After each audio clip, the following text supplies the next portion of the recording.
People. Que pasa, suck, say what they do. Welcome to Crime Time News, where the difference is in the meds. Call it news with a buzz.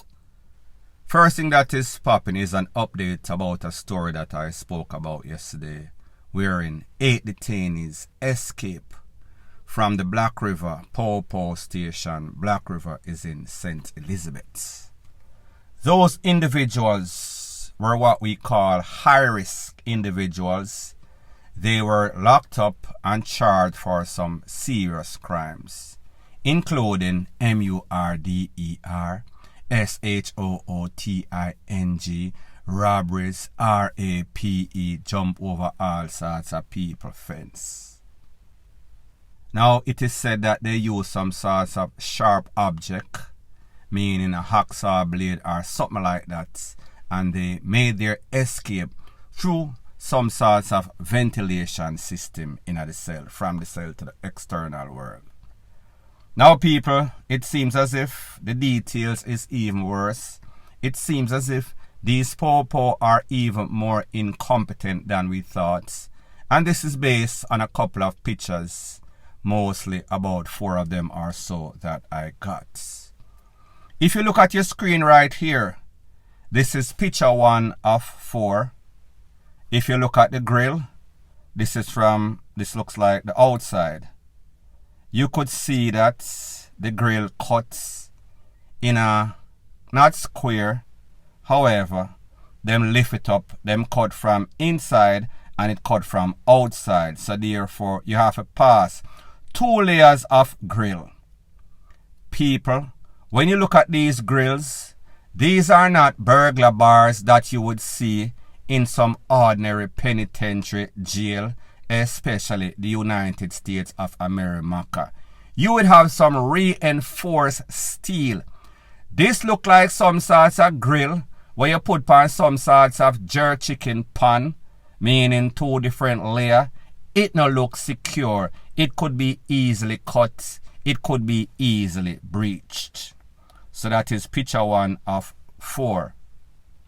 Picture 2 of 4, it seems as if they made some sorts of makeshift stand in which them stand upon while they were cutting this grill with some sorts of device. I doubt that it was manual. More than likely, it was some sorts of electrical device. So therefore, it cut it real fast.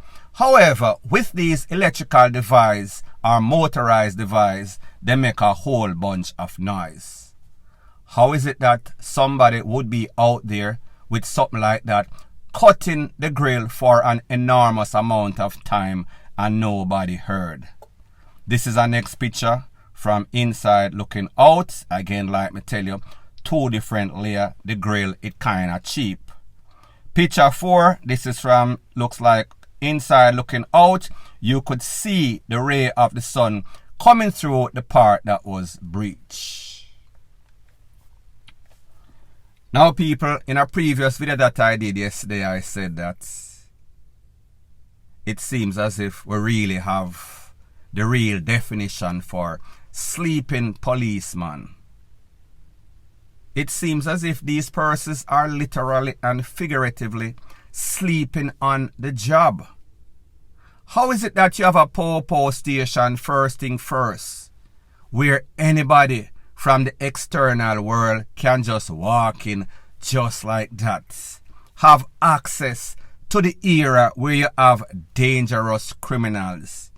Meaning, how is it that you have a place with people that are people that we don't want to be free? However, them Kumbolo can come with some sorts of hacksaw blade, some sorts of machine and cut it off. Easy access to the building, easy access to the cell area, and there is no sorts of Popo.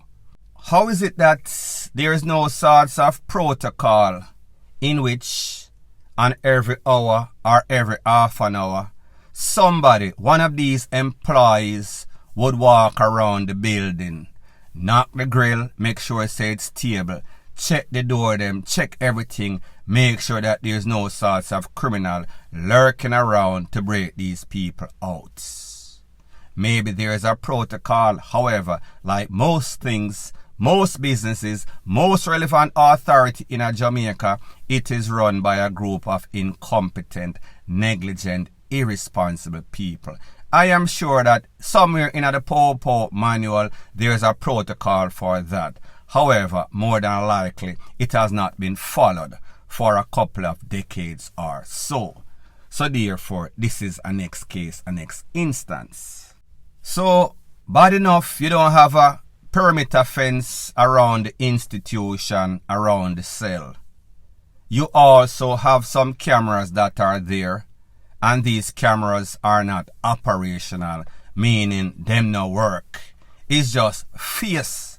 It's just nothing, none at all. It is as if it is some sort of deterrent, but more than likely people know how the popo are. Them know say more than likely, them not see nobody a monitor any sorts of camera. So therefore the people them from the inside tip off them people from the outside and tell them, say, listen, as some dummy camera, you know, see, so them people are some fully done, them things are we done, but them done, Sarah.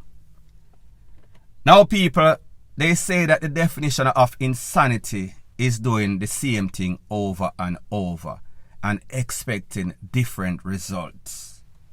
Meaning that these people, meaning that the relevant authority, Department of Correction, the JCF, they don't learn from the mistakes of the past, which are numerous. We've heard of instances at least 2 or 3 per year in probably the last 4 or 5 years. As a matter of fact, they even got a couple of examples lately. We saw that 3 young youth run away from some sorts of juvenile detention center.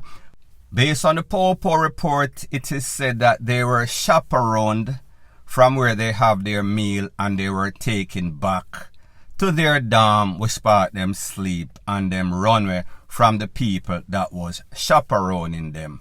Them jump over 1 fence, them jump over 2 fence, them jump over 3 fence, and them run away. I think that they caught 1 out of the 3, maybe about a day or 2 ago. It is confirmed. A next example in Portmore, and I understand that, listen, Portmore is a little distance away from St. Elizabeth's.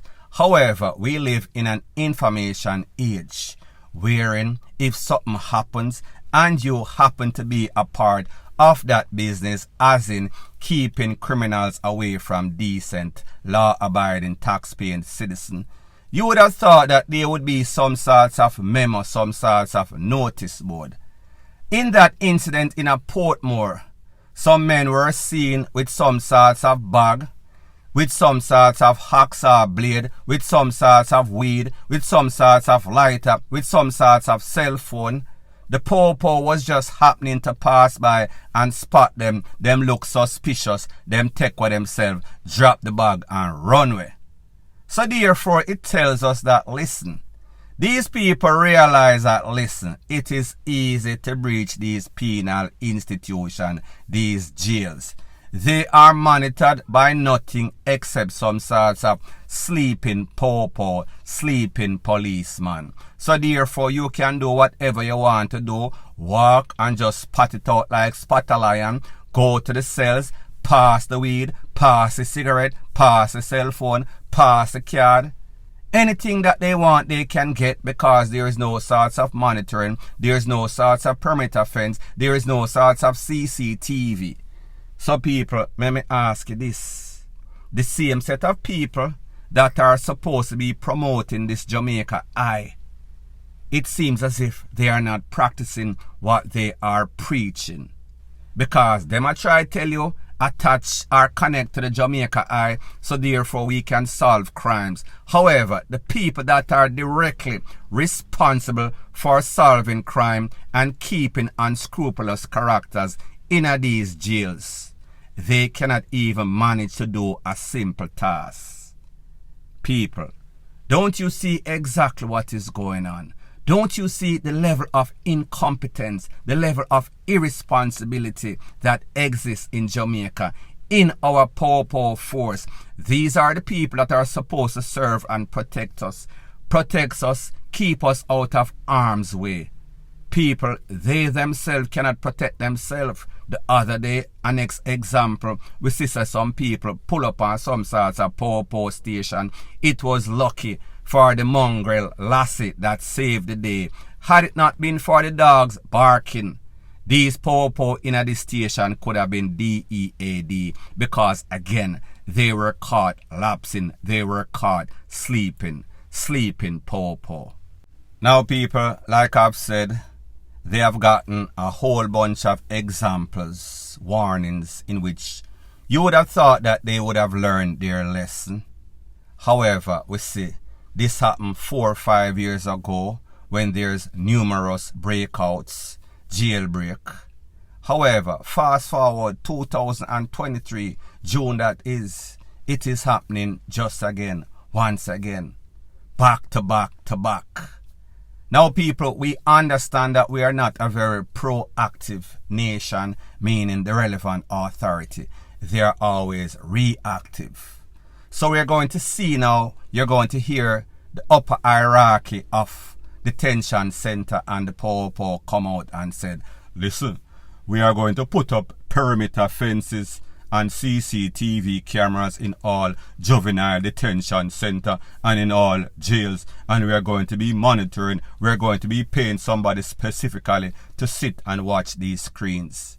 However people, it is going to be a 9-day talk. Give them about 3 or 4 months from now, and then it is going to go back to square one, point blank and period. Further on in the news, it seems as if there's been nothing but stress on top of stress for the family of that 8-year-old that lost her life in a very disturbing way. I am speaking about Miss Danielle Rowe. We saw that since that incident happened, the Popo put out a sketch of somebody that they said looks like the suspect that actually walked away with that child from that school in a Portmore. The sketch has been nothing but controversy. The person that everybody was blaming, whose name the bloggers plastered up on YouTube and other social media handles, she came out and said she's been getting nothing but DEATH threats herself along with her family. Now we saw that maybe about 24 hours ago, the autopsy was done at a place called Tranquility Funeral Home. The mother and other family members and friends were there in attendance. The mother pretty much collapsed when she was supposed to go and view her daughter's body. There's a video circulating all over social media with this. I am not going to play the video.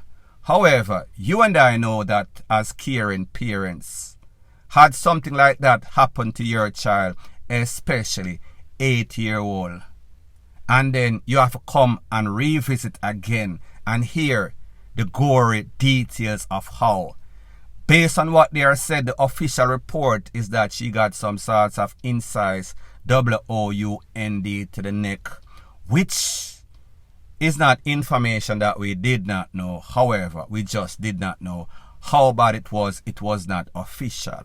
So people, yes, it is as bad as we thought or we have heard or the family have heard. However, the good thing, if there's any sorts of consolation, is that she was not RAPED. Now people, it does not justify how this child was taken out. There is no sorts of answer. There will be no sorts of justification where you can say, alright, this happened or that happened. What it shows us is the value on life in Jamaica, including old people, young people. Not only criminals are losing their life in some despicable way at an alarming rate. The innocent, the most vulnerable in a society, the ones in which we should protect, meaning the elderly and the pity them, it seems as if they are just as much as an equal opportunity target as the criminals themselves. As a matter of fact, if you check the amount of innocent people where lose them life versus the criminals that deserve to DIE, it would probably be 50-50. And this is not scientific. Me just say it is very bad. So my point or the moral of the story is this. It seems as if this family member, these friends, loved ones, saw or heard of the little girl's DEATH and they are reliving it again. It is as if she's dying 1,000 DEATHs. It seems as if the family cannot rest and won't rest in peace, even before this little girl is rest in peace. Point blank and period. So anyways, people, thanks once again for checking out my video.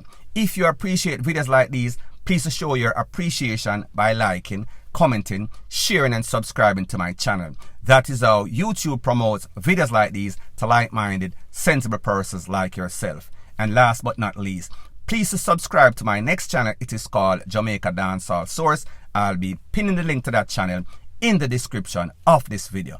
Bless up.